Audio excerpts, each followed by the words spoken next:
Hey guys, welcome back to my channel. By now you may have heard that former President Donald Trump was asked to join the asked to speak at the National Association of Black Journalists.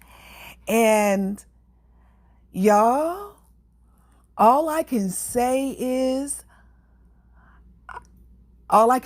you have to see these clips. I don't know if he was set up to fail by someone in his team. I don't know if he was not counseled on where he would be and perhaps some of the questions that he might be asked. But y'all got to see this for yourselves. I'm not even going to delay this any further. Get into these videos and take a look. And let's talk about it. Thank you. How are you? Mr. President, we so appreciate you giving us an hour of your time. I want to start by addressing the elephant in the room, sir. A lot of people did not think it was appropriate for you to be here today. You have pushed false claims about some of your rivals, from Nikki Haley to former President Barack Obama, saying that they were not born in the United States, which is not true. You have told 4 congresswomen of color who were American citizens to go back to where they came from. You have used words like animal and rabid to describe black district attorneys. You've attacked black journalists, calling them a loser, saying the questions that they ask are, quote, stupid and racist. You've had dinner with a white supremacist at your Mar-a-Lago resort. So my question, sir, now that you are asking black supporters to vote for you, why should black voters trust you after you have used language like that? Well, first of all, I don't think I've ever been asked a question in such a horrible manner. First question. You don't even say, hello, how are you? Are you with ABC? Because I think they're a fake news network, a terrible network. And I think it's disgraceful that I came here in good spirit. I love the black population of this country. I've done so much for the black population of this country, including employment, including opportunity zones with Senator Tim Scott of South Carolina, which is one of the greatest programs ever for black workers and black entrepreneurs. I've done so much, and and I say this, historically black colleges and universities were out of money. They were stone cold broke, and I saved them, and I gave them long-term financing, and nobody else was doing it. I think it's a very rude introduction. I don't know exactly why you would do something like that. And let me go a step further.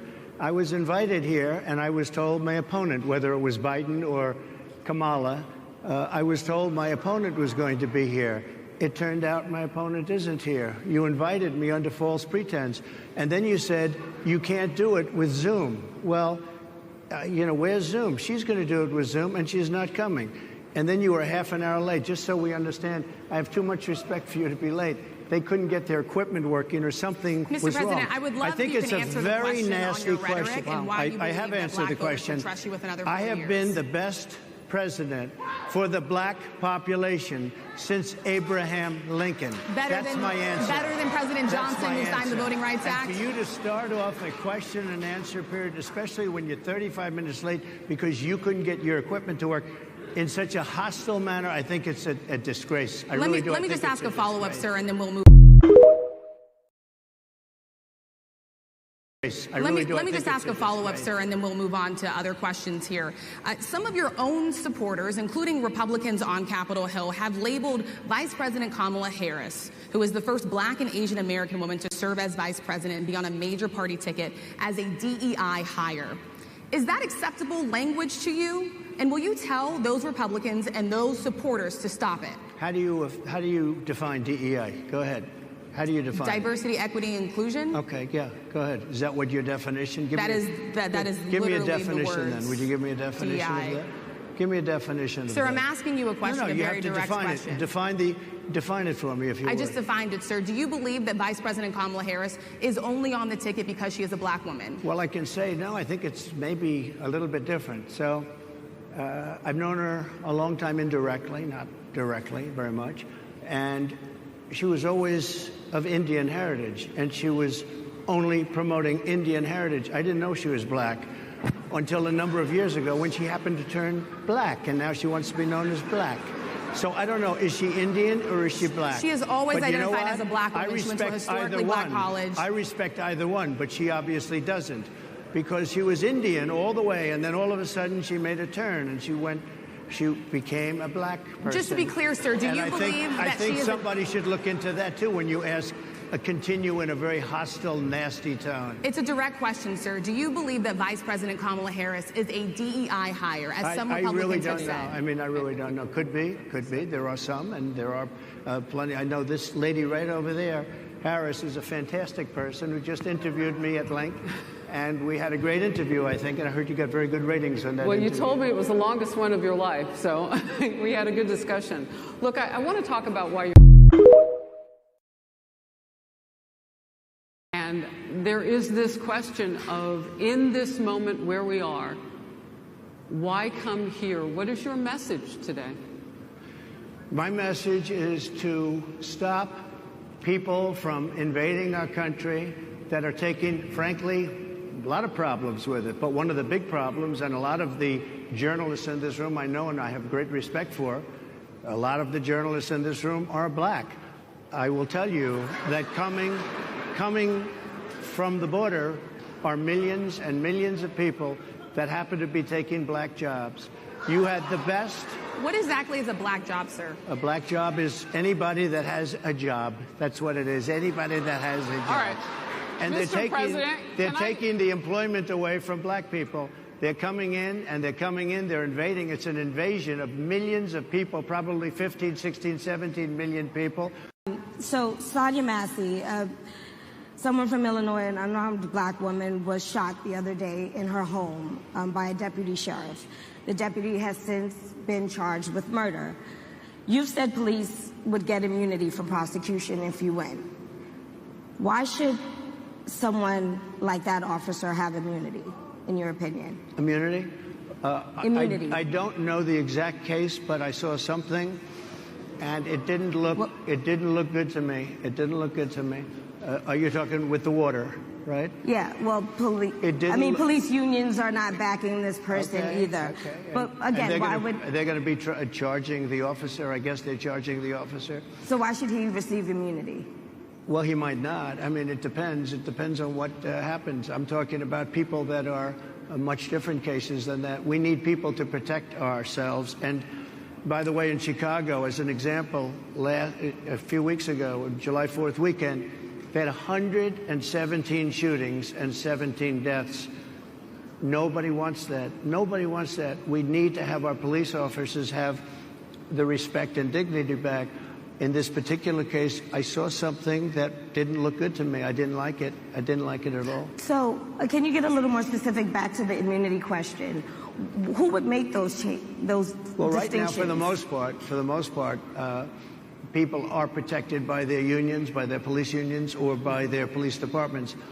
But I'm saying if I felt, or if a group of people would feel that somebody was being unfairly prosecuted because the person did a good job maybe with crime, or made a mistake, an innocent mistake. There's a big difference between being a bad person and making an innocent mistake. But if somebody made an innocent mistake, I would want to help that person. What would those exceptions be? What would determine an innocent mistake? You go after somebody and it's a very close call and it's very dangerous. And you know, they have, the policeman's life, and woman, is a very difficult thing because sometimes you have less than a second to make a, life and death decision, and sometimes very bad decisions are made. They're not made from an evil standpoint, but they're made from the standpoint of they made a mistake. So I want to follow up really quickly. I find it interesting because you do talk about reining reining in prosecutors, especially when it comes to prosecutors that are prosecuting you. Why doesn't that skepticism apply to law enforcement? Well, I've been prosecuted because I'm a political opponent of two people that have weaponized our justice system. I've been prosecuted. I just won the big case in Florida. Everyone said that was the biggest case. That was the most difficult case. And I just won it. Now, Biden has a similar case, except much worse. I was protected under the Presidential Records Act. Biden wasn't, because he wasn't president at the time. And he had 50 years worth of documents. And they ruled that he was incompetent, and therefore he shouldn't stand trial. And I said, isn't that something? He's incompetent and he can't stand trial, and yet he can be president. Isn't that nice? Mr. President, but they released him on the basis that he was incompetent. They said he had no memory, and he was a nice old guy, but he had no memory, and therefore we're not going to prosecute him. I won the case, and it got very little publicity. I didn't notice ABC doing any publicity on it, George. We covered you extensively, sir. I'd love to move over onto different topics. I didn't notice you do any publicity on it at all. I won the case, the biggest case. This is an attack on a political opponent. I have another one where I have a hostile judge. We have you for a limited time, sir. I'd love to move on to different topics. No, excuse me. You're the one that held me up for 35 minutes, just so you understand. If we can move on now to the state of the race, sir, I want to get back. Publicity on it, George. We covered you extensively, sir. I'd love to move over onto different topics. I didn't notice you do any publicity on it at all. I won the case, the biggest case. This is an attack on a political opponent. I have another one where I have a hostile judge. We have you for a limited time, sir. I'd love to move on to different topics. No, excuse me. You're the one that held me up for 35 minutes, just so you understand. If we can move on now to the state of the race, sir, I want to get back to the campaign. Senator J.D. Vance is your running mate. He's had a lot of controversy lately, and I want to read you a few things that he has said in the past.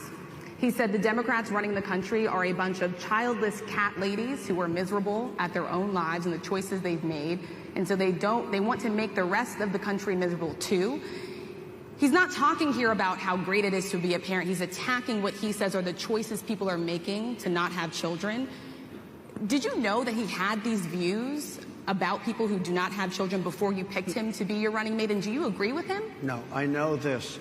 He is very family-oriented, and he thinks family is a great thing. That doesn't mean he thinks that if you don't have a family, it's not. I know people with families. I know people with great families. I know people with very troubled families. And I also know people with no families. They didn't meet the right person. Things happen. You go through life, you don't meet the right person. But he's not just talking about families here. And he also says that people that don't have children should get less votes than those that do. I'm just speaking for myself. Is that your campaign I think position? I'm speaking for him, too. He strongly believes in family. But I know people with great families. I know people with not great families that don't have a family. And the people without the family are far better. They're superior in many cases, okay? He's not saying they're not. What he's saying is that he thinks the family experience is a very important thing. It's a very good thing. But that doesn't mean that if you grow up and you grow older and you don't meet somebody that would be wonderful to meet and would have been good, that that's a bad thing. He's not saying that. My interpretation, you'll have to ask him, actually, but my interpretation is he's strongly family-oriented, but that doesn't mean if you don't have a family, there's something wrong with it. Just one of the bedrock principles of American life is one person, one vote. Senator J.D. Vance has suggested that someone who has children should have more votes than a person who does not have children. I just want to be clear here. Is that the position of your campaign? Well, no, but it's not something I have ever heard before. I can tell you this. Right now you have illegal aliens coming into our country, many from prisons and many from mental institutions, and they want to give them votes. I don't think they should have votes. They came into our country illegally, and they're taking the vote away from all of the people in this room that have been here a long time, that have worked hard, that in many cases, and you'll see this happening, if I'm not elected, you're going to see it happening. If I am, you're not going to have any problem. But you're going to see it happening a long time. You're going to see the people in this room and people outside of this room are going to be losing their jobs to people that have come into this country illegally. Mr. President, can we stay with just kind of the state of the race right now? Because I felt like that vice president question, candidate question was right in there with that. When you look at J.D. Vance, is he ready on day one? Does he what? Ready on day one, if he has to be. I've always had great respect for him, and for the other candidates, too. But I will say this, and I think this is well documented. Historically, the vice president, in terms of the election, does not have any impact. I mean, virtually no impact. You have 2 or 3 days where there's a lot of commotion as to who, like you're having it on the Democrat side, who it's going to be. And then that dies down, and it's all about the presidential pick. Virtually never has it mattered. Maybe Lyndon Johnson mattered for different reasons of what we're talking about, not for vote reasons, but for political reasons, other political reasons. But historically, the choice of a vice president makes no difference. You're voting for the president, and you can have a vice president who's outstanding in every way, and I think J.D. is. I think that all of them would have been. But you're not voting that way. You're voting for the president. You're voting for me. If you like me, I'm going to win. If you don't like me, I'm not going to win. Okay, guys, that's all the videos that I put together for this. And I really want to know what you think about all of this, because as I was collecting these and looking at the comments, it seems as though MAGA nuts think that his performance was fantastic. They feel like he was not rude at all. They actually felt as though the journalists were rude. And I'm amazed by that, because I'm always amazed at how MAGA nuts are able to skew everything so that they don't seem to see what's in front of their face. Because to me, Donald Trump was ridiculously rude and condescending. He became increasingly more belligerent in his responses and reactionary and angry. And then the things he said about Kamala Harris were just crazy, because first of all, who doesn't know that Kamala is biracial? Like, you know what? Raise your hand. If you don't know that Kamala is biracial, go down in the comments and say this was a new revelation for you, because I think we all know that, right? There's no argument with that. Yes, Kamala is of Indian and Caribbean descent. We know that. Okay. The reason we in America claim her as black is because America claims her as black. That's it. There's no black people running around trying to take away the fact that she is Indian and Caribbean. Nobody, no black people are doing that. However, living in America, every black person knows that, yeah, you might be biracial, but America and Americans see black people as black people. Biracial, mixed with any form of black, goes back to Jim Crow era with the brown paper bag. You are considered to be black. That's not something black African Americans put in place. That's something that was put in place by the system. And it has been systematically perpetuated. So we know that. And so for Donald Trump to all of a sudden act as though he's going to detract from Kamala's blackness by saying that she is Indian as well is ridiculous. It is just another way of doing the same thing he did to Barack Obama, to make her less appealing and to make her appear as though she is not only American, and she's not a person of color, or she's not black. It's just a way to detract from her and her successes. It seems to me that Donald Trump should have gone into this wanting to gain votes, wanted to gain black votes. And I don't know that he did that. If anything, I feel he turned black voters away from him in his ignorance and his nastiness throughout the entire interaction with everyone. You know, he mentions that, oh, you had me waiting for 35 minutes. Is that bad? Absolutely. Is it the first time he's ever been asked to wait? I'm sure it's not. I'm sure it's absolutely not. It happens frequently in just the real world, in our real lives. So for him to belabor the point and to be so rude about it, and then talk about their equipment, everything he said, in my opinion, was demeaning and showed exactly who he is as a person, and reminds me of why I won't be voting for Donald Trump. Now, again, I'm sure that there will be some MAGA cronies in the comments of this video saying that he did a fantastic job. And if you feel that way, great. Get in those comments and say he did a fantastic job. But if you agree with me that maybe he could have done a lot better, get in those comments and let me know that too. But that's all I've collected for you. I will keep on the search. I have another video coming out, hopefully today or tomorrow, about just how totally normal Donald Trump is. And I hope you'll keep a lookout for that.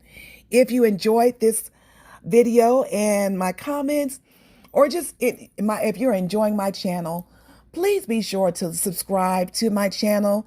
Every little bit helps. We are growing slowly. I am hope to get to 150 subscribers by the end of August, and you can help me get there. Also, please be sure to like and comment. We don't have to agree. It's okay to disagree, but let's all be polite to one another, right? It doesn't have to be a shouting match. It doesn't have to be rude. We can all express our opinions. But until the next time, guys, toodles.